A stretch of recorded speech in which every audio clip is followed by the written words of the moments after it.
to another panel debate where we are previewing the Property Investor Show, which is taking place on the 1st and 2nd of April at Excel in London. And these preview videos are a bit like giving you the sizzle, because you actually need to get yourself along to the show to get the actual steak, so to speak. And it's free to attend, and we'll be putting a link to where you can get your free tickets underneath the video shortly. But I'm delighted to be joined by some guests today who are going to be joining me to talk about leasehold reform. So welcome to Maxine, Bernie and Mark. And just to get going, guys, I'll come to you first, Maxine. Could you all just give us a little summary of yourselves and what you do in the leasehold sector? Yeah, sure. My name's Maxine Forthergill. I work in, well, we do different things. I work in sales, lettings and block management, but probably the largest size part of our business is actually within block management. And I'm also a landlord myself with leasehold properties. Fantastic. How about you, Mark? Hi, my name's Mark Chick. I'm the senior partner at Bishop & Sewell, a central London law firm specialising in property matters, where I head the landlord and tenant team. I've been involved in the government's consultations on leasehold reform. I'm also a director and the chairman of something called ARLA, the Association of Leasehold Enfranchisement Practitioners. Wonderful organisation, does so much good work in the leasehold sector. Thank you. And finally, last but not least, Bernie. Hi there, I'm Bernie Wales. I started out in block management back in early 1980s. Working for others, then started up my own company, sold that, did it again, sold that, etc. These days, as I can't fake the sincerity anymore, I'm not on the front line of block management. I tend to do leasehold advice, training and consultancy, etc. So as you can hear, all our guests on the panel are very, very immersed in the leasehold sector. I'll come to you first, Mark. There's actually so much to talk about under the umbrella of leasehold reform. There's been so much going on in the sector over the last 2 or 3 years, hasn't there? That's indeed a hell of a lot indeed. So yes, we could be talking about this all afternoon, but perhaps you wouldn't like us to do that now. I mean, we could just pick on any of the things. I mean, the recent development is the ground rent leasehold reform bill, which received the royal assent on the 8th of March 2022, which will prohibit the charging of ground rent in new leases from a date yet to be determined, likely to be before August of this year. That's going to be a big reform of the law in relation to voluntary lease extensions. Obviously, you've got the wider programme of reform. You've got the Common Hold Council. So you've got government looking at changing things in relation to the way properties are built and sold, not as leasehold, but as common hold, a form of freehold for flats. There's something called the Common Hold Council, which is about to report on that. We've had the CMA investigation into leasehold practices. And if you look back at the history of all of this, you've got the government's own white paper from February 2017, tackling unfair practices in the leasehold market, which then led to the Law Commission being appointed in the 13th Commission Law Reform Programme to do an extensive report on reforming the law in relation to leasehold enfranchisement, or to put that into English, buying your freehold or extending your lease. And to make it even more simple, the government said they want to make it cheaper or easier to do so. So those are just some of the reforms that are going on, and that doesn't say anything about some of the other topics, which I don't know if any other panel members want to touch on, but the Building Safety Bill, the regulation of managing agents. So there's plenty of stuff going on. There is indeed. We will touch on those a little bit later on. Coming to you, Maxine, you being a landlady yourself, do you think there's any particular issue that is key or more key to landlords than any other issue? I do indeed. One of the big things, which is a terrible worry for landlords, is the building safety reform that's coming out, where if you are a leaseholder and you live there, it's primarily your main home, then you will be entitled to be able to get the compensation if your block of flats actually falls within the regulation of the cladding. But if you are a landlord, you will not be covered by this. And to me, this seems extremely unfair and unreasonable. Why are landlords being targeted in this way? Landlords are, doing the same thing. They're paying their service charge. They're you know, they're still a leaseholder. So why are they're being so treated so unfairly? Indeed, yes. I think the NRLA is doing a lot of lobbying on behalf of landlords. What's your view on that, Bernie? You know, Mark touched on some of the key things. Are there other things that we should be discussing when we're talking about leasehold? Well, certainly the reforms are interesting, and it would be great to know the details of those. We've got broad brush proposals, but not detail. Building safety is a problem. Fortunately, I'm not directly involved with cladding, but there is a bigger problem, I think, in compartmentation and all of that side of life, where there are defects within buildings where they've not been built properly, or they've had retrospective works which have breached fire breaks and stuff like that. I think that is going to be a bigger bill for leaseholders, whether they're landlords or owner-occupier leaseholders, over the coming years. So that is a bit of a worry. Regulation of property agents is something that a lot of us in the industry would love to see coming along. Whilst the number of rogues out there are very few, they do cause a lot of damage to individuals. And I think all the good guys, in fact, definitely all the good guys, would like to see regulation coming along. And I don't quite see why the government seems to be so reticent and slow on moving that forward. I think that would be a very good idea, particularly where all of these changes are coming along, and that produces uncertainty amongst the public. And that's an ideal breeding ground for rogues to go and take advantage. So regulation coming along now with leasehold reform would be a very good idea. Indeed. Mark, we know that the show is a wonderful platform for landlord learning. How important do you think it is for landlords to engage with these kind of topics? Because they're quite niche. We get quite down to the nitty-gritty, and yet we've got landlords that still don't know about tenancy deposit protection that was brought in 2007, which is absolutely staggering to me. But I think it's probably because a lot of landlords don't think of themselves as a landlord because they have a career or a business, or you know, they've got something else going on in their lives, and they've just got properties on the back burner, so to speak. So how important do you think these kind of debates are in terms of helping landlords make wiser decisions when they're investing in property?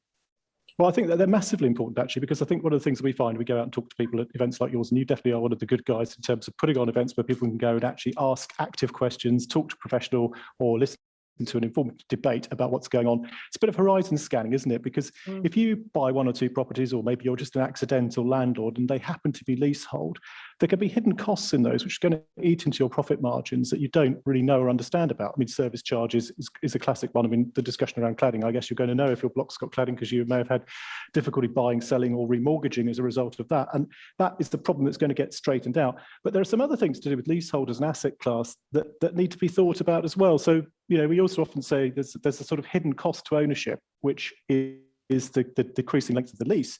Now, whether the government is or is not going to make changes to the cost of extending your lease or buying the freehold, being aware of that as part of the long-term projection for your ownership of the asset is probably a very, very good thing, because it's going to definitely hit your rate of return.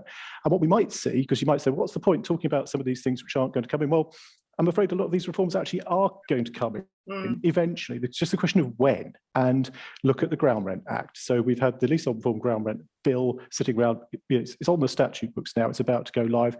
That refers to a statement that Sajid Javid made when he was the housing minister back on the floor of the House back in December 2017. And it's taken 5 years to get to the point where it's become law. But he said that the government would ban ground rent for new leases, and now they're going to do it. Now, I think it's fairly safe to say, therefore, that in the medium distant future, there'll be a two-tier market, because you can have a lease with a rent and a lease without a ground rent. Is that going to bother people? Well, we don't quite know. But if you own a property, or you're looking at buying a property, or looking at buying a leasehold property, it's certainly something you should be aware of. And of course, if the government's going to make it cheaper or easier to buy the freehold or extend the lease, that's something else that would be a good thing for leasehold owners, a bad thing perhaps for landlords. And you may find you have some people in the audience who obviously own a few freehold reversions as well, just as part of their portfolio. That's something else to keep a watchful eye out for as well, because this works both ways, doesn't it? But there's, say, a hidden cost, a potential benefit, potentially.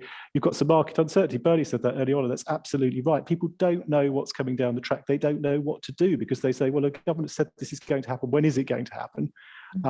Well, if you come to me and you've got a lease that's 82 years, I'm probably going to say to you, you should get on and extend that lease rather than, wait 2 years and see whether it's going to get cheaper or easier, because the government's got plenty of other things on at the moment. And let's say they don't get around to it and there is no draft bill on this at all anywhere, well, then you're going to be the person that loses out. So, yeah, it's something to be aware of, definitely. Well, I'm glad you brought that up, Mark, because that's a common question on Property Tribe. Should I extend my lease now, or should I wait to see if the conditions become more favourable in the future? And I think it's a very important point you raised as well about horizon scanning, because we all know that property is a very, very long-term investment. And certainly with leasehold, when we know that once leases get below 80 years or so, it starts to become a problem. If you're thinking of investing in property, you're going to be potentially in a relationship with that property for 20, 25, 30 years. And it's really important not just to focus on the here and now and just, stack a deal and go, oh, yes, this is a good investment. You actually need to be aware of what's coming down the pipe, and you need to think how you could be impacted in 10, 20, 30 years time. So I love it. This is why these debates I find are so wonderful, because they do, tease out these important issues. Maxine, being a landlord yourself, do you favour investing in leaseholds, or are you more in favour of being a freehold investor? Because to my mind, I think flats definitely have a place for landlords, because they typically the least expensive option, not only in terms of entering the market, but also for tenants looking to rent. They're often the cheapest rental option in the area. So I think there's, there is good cause to consider them.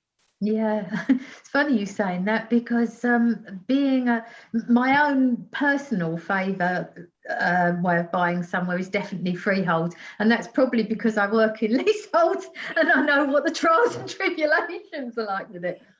So I think that it depends. It depends on what you're looking for. It certainly can make life a lot easier for landlords, because they know that they all of the repairs and everything's all going to be done under one roof.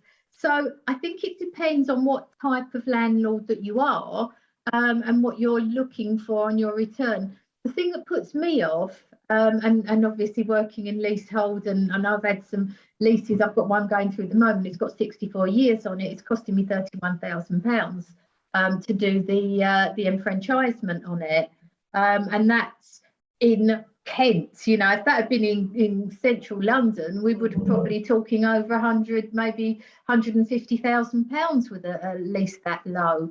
So there are a lot of considerations, and like Mark said, I have some of my landlords are coming up and they're talking to me about doing their lease extension, and they are so oblivious to everything. They're actually saying, I'm not going to do it yet because the law's going to change. And I say to them, no, it's not.